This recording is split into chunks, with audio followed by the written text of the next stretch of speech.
welcome everyone. First of all, it's good to be with you through this technology means. We're glad that we could connect on this level. Glad that we could, Kevin and I could get together and share a message with you today. I'm Will Cooper. Of course, this is Kevin Larson. We've got a number of things to talk to you about today, specifically related to our COVID-19 pandemic that we're dealing with in our transactions. Correct.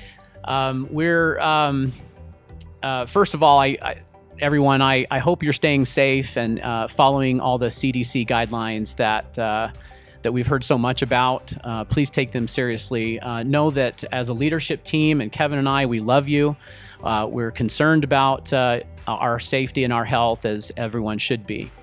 But the good news is that these things pass. It's a challenge that we're going to get through. Right. We're going to transcend this, but right now we need to also know how to deal with some transaction issues that are coming up because of COVID-19. Right. So I think Kevin and I, here's what we're going to do. We're going to break this into three messages or objectives today. One is, how do we deal with an offer that we write new and fresh with a buyer who's concerned about possible delays or challenges with COVID being so uncertain. Two, if we are a listing agent, we receive an offer. And then what do we do with our under contracts where we might be starting to experience delays in underwriting, appraisals, or access to property, inspections, and things like that.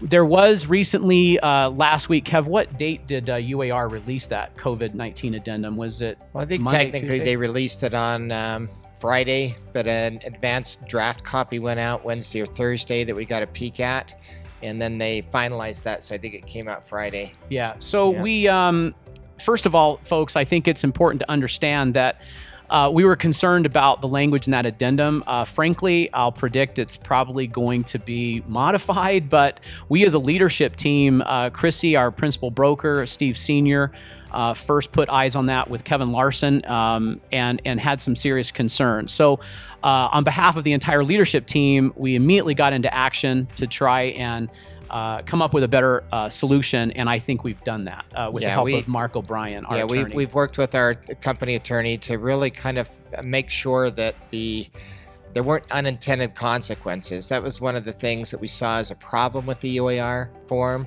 is that it kind of left so many ambiguities and open-ended questions about when dates started, when they ended, whether there was notice given of the delays. The word automatic extensions troubled us, and self-diagnosis, a lot of different things that had the potential to be abused. So we asked our attorney, and we all put our heads together to try to figure out how we could make it a little bit more user-friendly, protecting both the buyer and seller so that there wasn't abuse, so that there was actually some hard dates and some certainty around the contract. That's what we're trying to create ultimately, is building confidence in the consumer to go ahead and write an offer, knowing that they have a way of actually canceling if something does come up related to COVID, and also sellers having the confidence to go under contract with all the uncertainty that's out there in the market. Yeah. So we formulated, well said, Kev, thank you. We formulated three objectives today in this quick video. Hopefully it's not too exhaustive or too extensive. We don't bore the heck out of you. As you guys can imagine, I'm having a ball with these new forms. Yeah. So Tammy says, oh, you love this stuff. I said, of course I love new legalese and things. You've never read a form you didn't like. Right.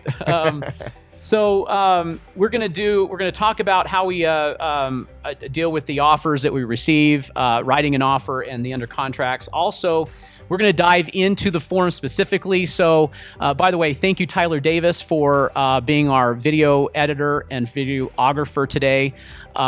He did this on very short notice, and I appreciate that. So he'll help us with some overlays on the screen. You'll see the form, and there'll be copies and sent out to our agents. So we'll dive into that, and then we're going to compare it against the UAR form so you understand when you receive one. I think there's rare cases, very, very rare cases, where you might want to use that UAR form, but frankly, the message is try not to use that one as best you can. If we had to err on something, I think we would say never use it. Yeah. But I think there might be 1 out of 1,000 times where you Right. might find a case where you would use it. Well, and some buyer's agents may write it from other co-op transactions, and they'll want to use it because of the way UR has positioned it. So you have to decide with your seller whether it's in their best interest to sign it, leaving all these, open questions versus, having the version that we've created with specific dates and some timelines that actually can instill confidence in both sides. Right. Okay, so let's jump into the form. Sure. Ready, Kev? Yeah. Okay. So first of all, so this is the Berkshire Hathaway COVID-19 addendum. So if you're writing the offer, you mark addendum. If you're receiving, say, the other UAR offer, you would counter with this language.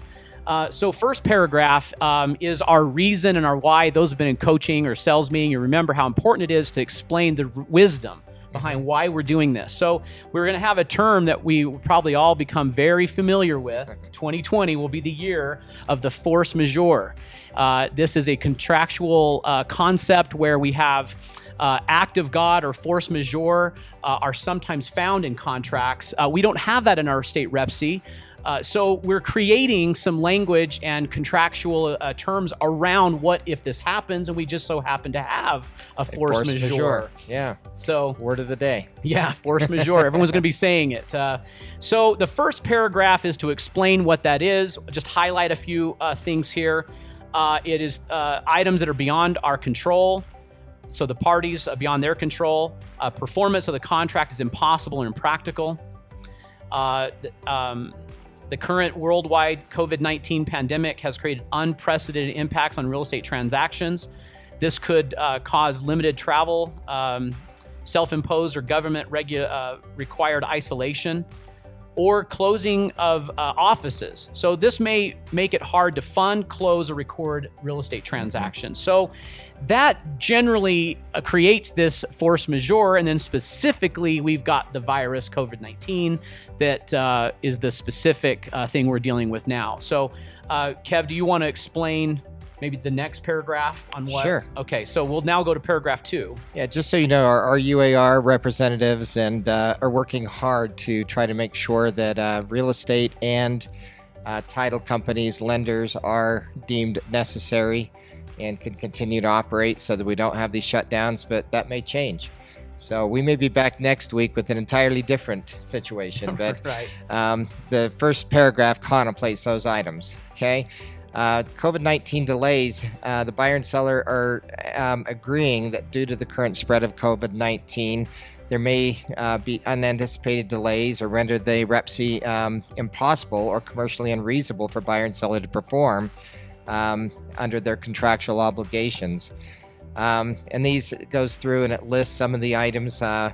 Number 1 would be a confirmed diagnosis, a mandatory or self-imposed quarantine, hospitalization of a buyer or seller as a result of COVID-19, local or federal imposed travel restrictions as a result of COVID, underwriting or loan processing delays, and delays with escrow title services. So any other COVID-19 related issue that is not within the reasonable control of the buyer or seller. So there's lots of different things. This is virtually identical to the UAR version, just basically stating what the problem is.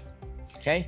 Yeah, so that's the same, right, as you brought out. That's the same as the UAR addendum. Now, what's to follow is not. And this is where we had to address, Kevin mentioned earlier, we had terms in the UAR addendum like automatic, and then we had to give a notice, and we really felt like we were just going to be dealing with earnest money disputes constantly. Yeah, down the road. Because how do you count the days? You know, when all of a sudden a seller won't allow access to a home for inspection. Right. But then you get a period of time added to the days, but it doesn't say how we document that or how we give notice. And it left the question wide open as to how that was going to occur. Right. You know, and I think it's important to know, everybody, we kind of, look, we took forms from other states. So correct me if I'm wrong here, but I saw Nevada, California, Colorado. Did we get another one that there was a couple from back east as well, but everybody's trying to deal with this. Right. So we kind of took some good ideas from each in order to I think high level guys, we wanted to put the trust in our agents because every deal is different. Every seller and buyer situation is different.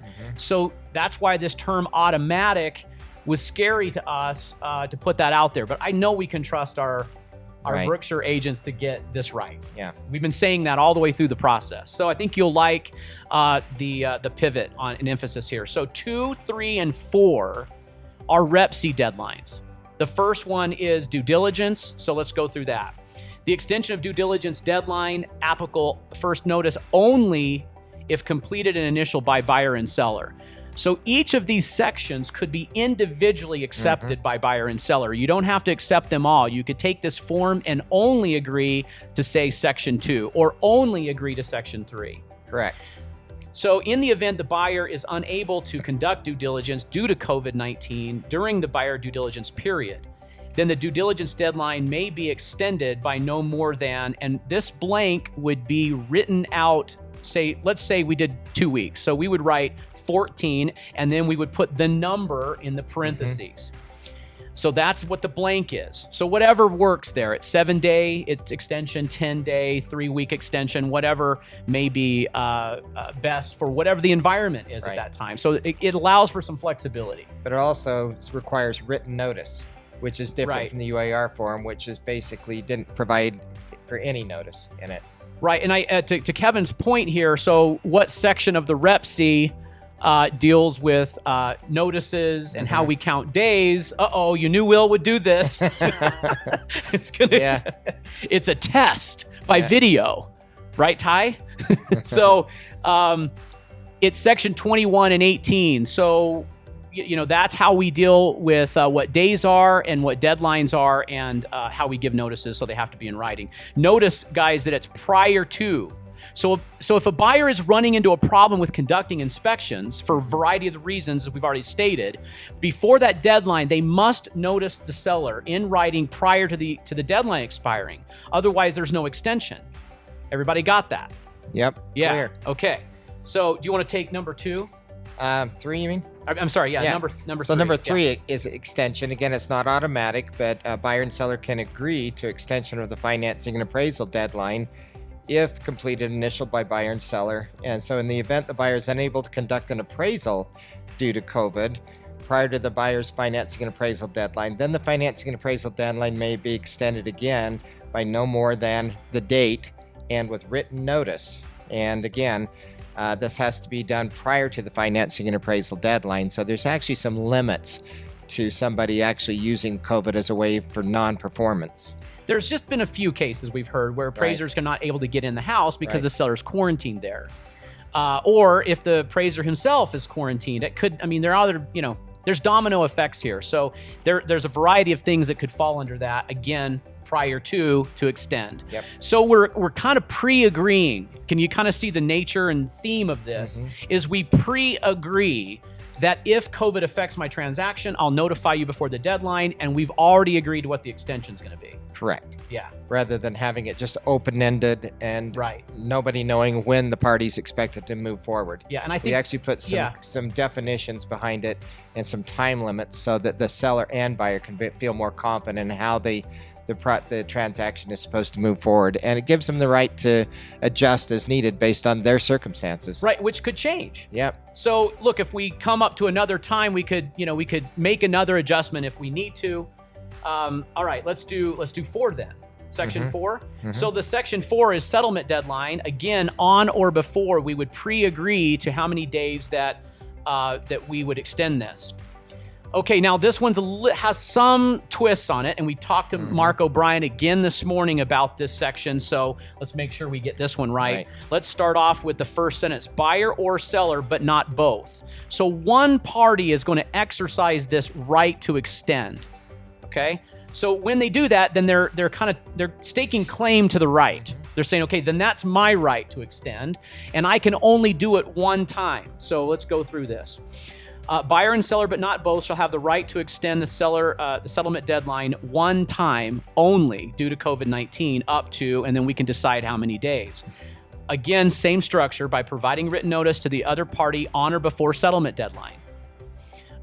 For the avoidance of doubt, the right to extend settlement belongs to the first party. This is what I'm saying. Whoever raises their hand and says, I want to extend settlement, then they're the ones who only get to do that the one time. And again, it's prior to. So you've got due diligence, you've got financing and appraisal, and then you can even extend settlement if both parties agree to. And again, we're pre-agreeing to what that would look like if we have to. Okay, so we picked up something on section 4. Yeah. So it's kind of the practical application of how we should give this notice. Yeah. Talk about that, Kev. So the right to give notice gives the buyer the right to cancel, or the seller, on or before settlement deadline. You can imagine the chaos that would ensue when this happens on the settlement deadline. If so we're not talking with our other side, yeah. heaven forbid we would do that. But you know, we'd hope that they were in communication. So best practice is basically, you know, at least 7 days in advance to basically let the other party know that there's going to be an issue, and give that notice that we're going to cancel, rather than doing it right up until the end, asking for a 30-day extension, a 2-week extension on the actual day of settlement is going to create a lot of, anxiety, emotion. Yeah, people will be upset. Yeah. So I think we probably should have a guideline internally here that, you know, we try to communicate hey, let me know if you're going to move settlement. Let me know a week ahead of time. That brings up another issue. A lot of this could be done through a normal addendum. Right. We ask for extensions all the time. Right. The problem with this particular issue is sometimes these unforeseen events cause us to want to do things past deadlines, and this is an addendum that actually gives the buyer and seller a little bit more control and maybe the confidence to go ahead and enter into a purchase contract. Right. Since you brought it up, I guess I'll segue before we get to 5, though. Since you brought up other forms, look, you could always have grabbed a blank addendum and extend deadlines. You can still do it. You could do it. This just addresses the reason, and it's putting this force majeure concept out there that there's things that are out of our control. Right. And we can pre-agree. There's also the flexible settlement deadline addendum, which we still have in the UAR library, which might be another tool that you use instead of this. I would rather stick with this for now because it's given the wisdom and the reason. It's also putting some boundaries around it. These delays have to be substantiated by COVID-19, not just any other reason to cancel or to extend. So the last one is a catch-all deadline where we can terminate. I suppose, guys, this is where this one's probably not going to be used very much, Kev. No. This final one. Deadlines have all passed. We're coming up to settlement. We don't want to just extend settlement, and we just want to have the right to terminate the Rep C due to COVID-19. We'll probably use this one the least amount, hopefully not very often, but that does give the parties the right to terminate the Rep C. The big difference between this one that we've created and the one that the UAR created is that there is really no right to cancel after the deadlines. The buyer can extend for 30 days, but they're still obligated to move forward. So this actually does allow the buyer to cancel, and what it does is it actually sets a date in there. And it does say that if the buyer cancels before this date that's agreed to in advance in this particular addendum, they would have their earnest money returned to them. If they cancel after the deadline agreed to in 5, then obviously the earnest money would go to the seller. That was added in there by our attorney because he felt like that the buyer and seller needed to have control of this coming into the finish line on any transaction. Right. And I think it's a good addition. Well, folks, that concludes our tour through the COVID-19. I guess on behalf of the entire leadership team, we'd like to tell you and remind you all that we love you. We're concerned about you. We pray that everyone will be safe. I promise you we'll get through this challenge together. There's a lot of great things we learn in challenges like this and that we can grow from. So I guess if you have questions, refer to your managers or one of us or anyone else on the leadership team is very equipped in answering these questions. We've all been very dedicated to knowing the details of these issues right now. Please stay safe and keep your client safe as well. Okay, Right. We love you all, and we'll see you again for sales meetings and coaching by other technology means. Right, Kev? Yes. Yep. Look for an announcement about a virtual sales meeting coming soon. Okay. All right. We'll see you all soon. Stay safe.